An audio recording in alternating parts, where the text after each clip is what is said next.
Let's explore the mindset of those who treat their birthday as just another day. It's a common experience, yet deeply revealing. Think back. When did your birthday last truly resonate with you? Not merely noted on a calendar or acknowledged with polite replies to messages, but felt deeply the way it was in childhood. Back then, your heart raced at the sight of balloons, cake, and all eyes turning your way for one cherished day. Now, as an adult, the same date arrives and passes almost silently. You wake up, check a few notifications, maybe take a call from your mom and move on. You tell people you don't really celebrate. You claim you don't care. You insist it's just another day. But is it really? Beneath that calm exterior, there's often a quiet, untold story. People who treat their birthdays as ordinary aren't cold or detached. Often, they are among the most reflective. They've learned to temper their expectations because past disappointments taught them to. Psychologically, birthdays act as emotional mirrors. They reflect how you feel about being alive, how you handle attention, and how comfortable you are with being seen. There's a difference between maturity and emotional withdrawal, and birthdays have a way of revealing which path we've taken. Some people genuinely outgrow birthday excitement, not from sadness, but from a place of peace. They find meaning in everyday routines and quiet moments. For them, joy isn't confined to a single calendar date. They've learned that life itself is the celebration.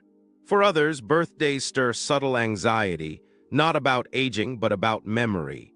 Perhaps birthdays remind them of feeling overlooked or of times they cared deeply and were let down.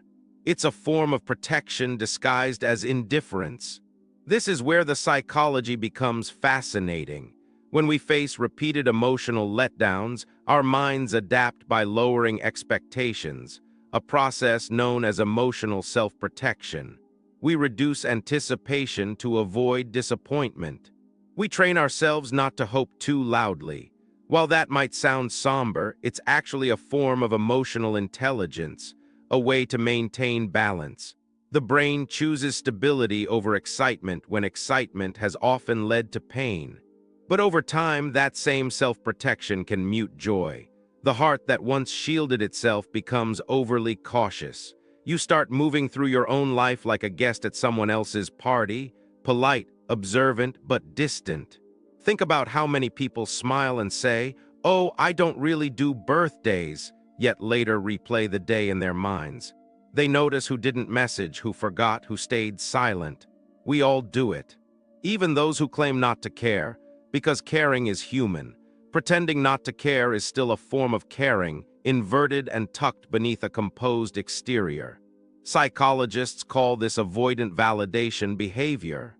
You convince yourself you don't need recognition because part of you fears not receiving it. This often develops in people who learned early that emotional needs were inconvenient, that it was safer to need nothing than to face disappointment again. So when you meet someone who treats their birthday like any other day, don't assume they're detached. Sometimes they've simply made peace with disappointment. They've traded excitement for control. But control comes at a cost. Beneath the calm surface of "it's just another day" lies an emotional truth. We all want to be seen, not praised or celebrated lavishly, but seen genuinely. Birthdays are deeply symbolic. They mark existence itself, the one day a year that belongs entirely to you, not for your achievements or company, but simply because you exist. For many, that reminder stirs mixed emotions. Gratitude, loneliness, or both at once, a strange blend of nostalgia and indifference.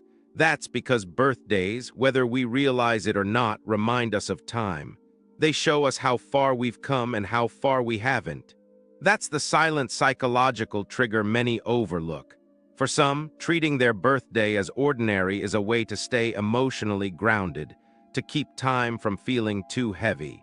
Cultural shifts also play a role. In childhood, birthdays are social milestones that connect us to belonging.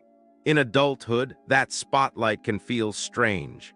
Many adults wrestle quietly with the tension between wanting to be noticed and not wanting to seem needy. That inner tug-of-war shows up subtly in how they handle their own birthday. When you grow up as the responsible one, the strong one, or the giver, your mind internalizes a message. Your joy comes second. You learn to downplay your needs. You become the person who remembers everyone else's special days but forgets your own. Over time, your birthday starts to feel irrelevant. You're not even sure how you'd react if someone planned something big. It feels awkward, maybe unnecessary. But discomfort with being celebrated isn't humility, it's emotional fatigue. Deep down, many still crave to feel seen, though not in a loud way. They don't want attention, they want understanding. They want someone to remember not just their birth date, but who they've been becoming all year. That's the paradox of emotional maturity. The more self-reliant you become, the harder it feels to receive love without suspicion. So birthdays become neutral zones, places where vulnerability would normally surface but gets replaced by practicality. It's fine, you say. Yet beneath that calm tone, the mind processes dozens of emotions. Nostalgia for childhood excitement, subtle sadness over lost connections, gratitude for survival, and a quiet longing for simplicity, for the kind of joy that once came effortlessly. This psychology is universal. Even if you think you've outgrown birthdays, part of you still remembers what it felt like to be celebrated without hesitation. Psychologists note another layer in adults: temporal self-awareness. It's the moment you look back at who you were a year ago and quietly measure the gap between who you wanted to be and who you are now. Sometimes that gap is uncomfortable. That's why for some, birthdays feel like mirrors, not parties. They highlight the quiet distance between expectation and reality. Rather than face that reflection, people may downplay the day altogether. It's not apathy, it's introspection. If you've ever felt strange about your birthday, like you're supposed to feel something you don't, know that it's normal. You're not ungrateful or detached. You're simply aware. Aware that time is moving. Aware that validation feels different now. Aware that celebration means something deeper than cake and candles. Birthdays aren't really about age, they're about meaning. And as we grow older, that meaning becomes more personal. When you were a child, your birthday was about the world recognizing you. As an adult, it's about you recognizing yourself. It's less about presence and more about presence, less about who shows up and more about how much of you has shown up in your own life. That subtle shift explains why many stop making a big deal of it. Maybe we've stopped trying to be celebrated by the world and started making peace with our own journey. That's the paradox of emotional evolution. You can be content and still crave connection, grounded and still miss the thrill of being seen. And that's okay. That's human. Treating your birthday like a normal day doesn't mean you're numb. It means you've learned that joy isn't something to be scheduled. It's something you carry quietly every day in the small ways you keep showing up for yourself. It's the softest kind of celebration, invisible but real. Here's a deeper layer many never realize. When someone treats their birthday as ordinary, they're not rejecting joy, they're redefining it. That shift from external celebration to internal acknowledgement marks a quiet form of maturity. Because somewhere along the way, we all learned that the things which once made us feel special, gifts, parties, posts, begin to lose their shine. What starts to matter more is alignment. Did I live this year in a way that feels true? Did I grow? Did I show up when it mattered? For many, a birthday becomes less about noise and more about reflection. It's not that they don't care. Their definition of celebration has changed. Maybe their celebration now looks like a solitary walk, cooking a favorite meal, or taking a quiet day to think. It's not the loud joy of balloons. It's the soft joy of solitude. Our culture often misunderstands this. We confuse quiet with emptiness, but silence can be sacred. In psychology, this relates to self-concordant motivation. When your values and actions align, you experience deeper fulfillment, even without external validation. So when someone spends their birthday quietly, it's not apathy, it's alignment. They're no longer chasing loud, fleeting, performative celebration. They've replaced it with something steady and self-aware. Yet beneath that peace, an emotional undercurrent flows. Because while some truly feel content spending their birthday like any other day, others quietly wish they didn't have to. They wish someone else would take the initiative.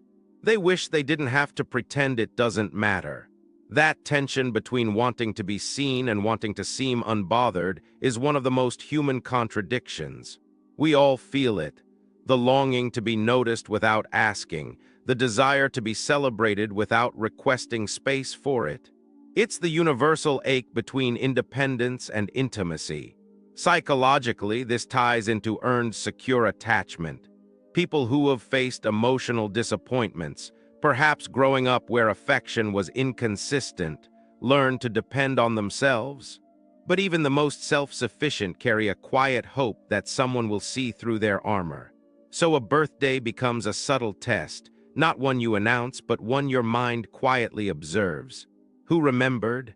Who reached out without a reminder? Who still sees you when you're not visible? Even if you tell yourself it doesn't matter, a small part of you still checks. That's not weakness, that's humanity. No matter how self-aware or emotionally independent we become, we never outgrow the need for connection. We just get better at hiding it. There's also a fascinating paradox in how people relate to time on their birthdays. For some, it feels like progress, for others, pressure.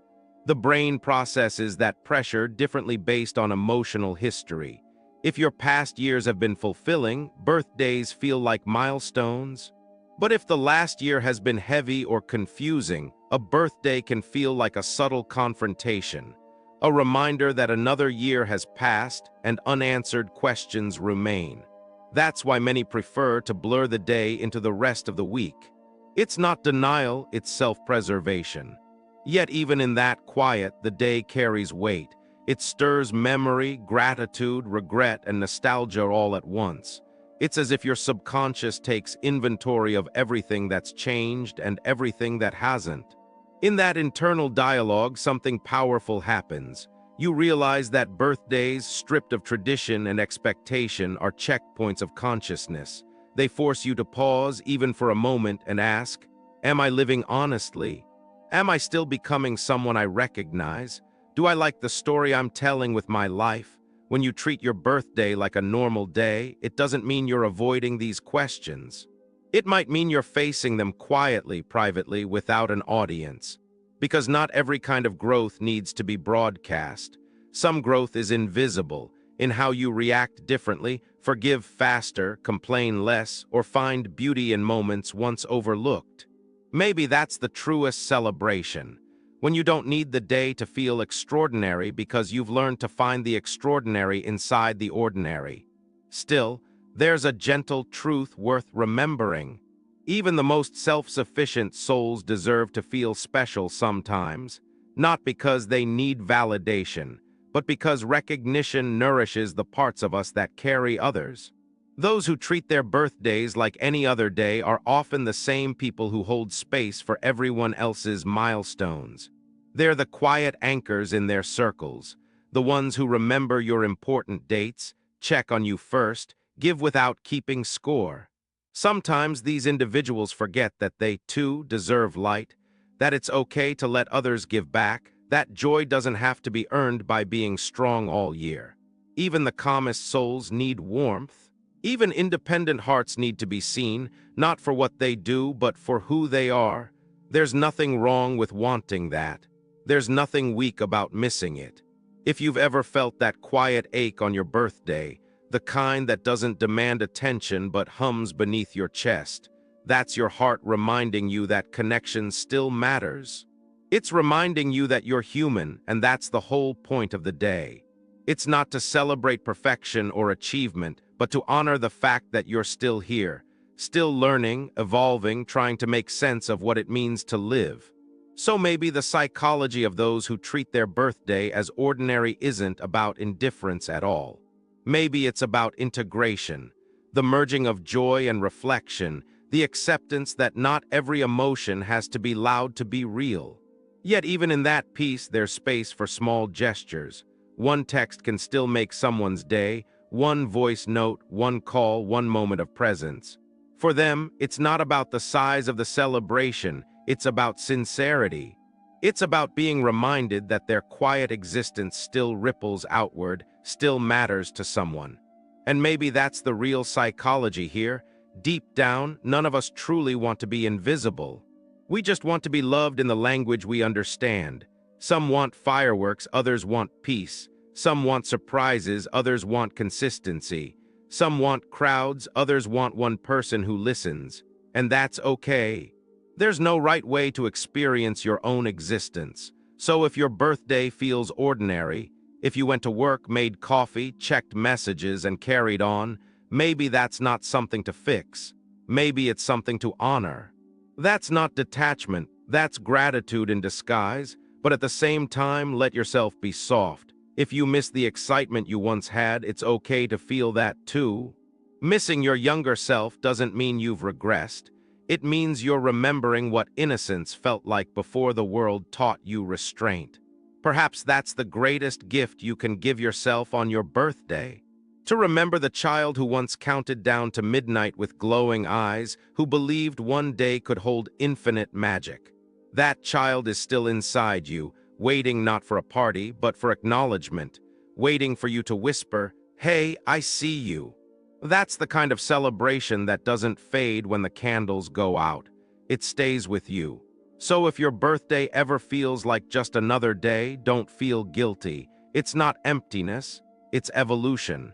It's the mind learning that meaning doesn't need noise. And yet in the quiet, if someone remembers, let them. Let them say your name. Let them remind you that you matter. Because you do, even on the days that feel ordinary. Even when you treat your birthday like a normal day, especially then. Because maybe that's the most beautiful thing about growing up, learning that celebration doesn't always need confetti. Sometimes it just needs awareness, a moment of stillness, a deep breath. You don't have to make a wish. You already are one, a living continuation of every version of yourself that made it here. And that's worth celebrating, quietly or not, every single year. If this resonated with you, show some love, subscribe, like, and share this with someone who gets it. Your support helps keep these conversations going. Each day ever feels like just another day, don't feel guilty. It's not emptiness, it's evolution. It's the mind learning that meaning doesn't need noise. And yet, in the quiet, if someone remembers, let them. Let them say your name. Let them remind you that you matter. Because you do, even on the days that feel ordinary, even when you treat your birthday like a normal day, especially then. Because maybe that's the most beautiful thing about growing up. Learning that celebration doesn't always need confetti. Sometimes it just needs awareness, a moment of stillness, a deep breath. You don't have to make a wish. You already are one, a living continuation of every version of yourself that made it here. And that's worth celebrating, quietly or not, every single year. If this resonated with you, show some love, subscribe, like, and share this with someone who gets it. Your support helps keep these conversations going.